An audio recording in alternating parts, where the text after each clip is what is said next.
In this tutorial, I'm going to show you how to connect to the Collision Data Warehouse and import a table.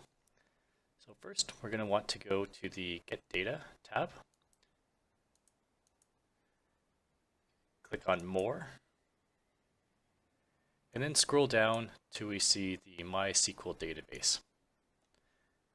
Click Connect. And then copy the server information from your user manual. And in this case, we'll connect to the NAS database 2018. Click OK. And then here we want to select database credentials, enter your username and your password. And both of those should be available in your user manual. Click Connect. And now it will open a list of tables that are available in the NAS 2018 database. In this particular case, we want to be working with the OA table. So click on that and hit load.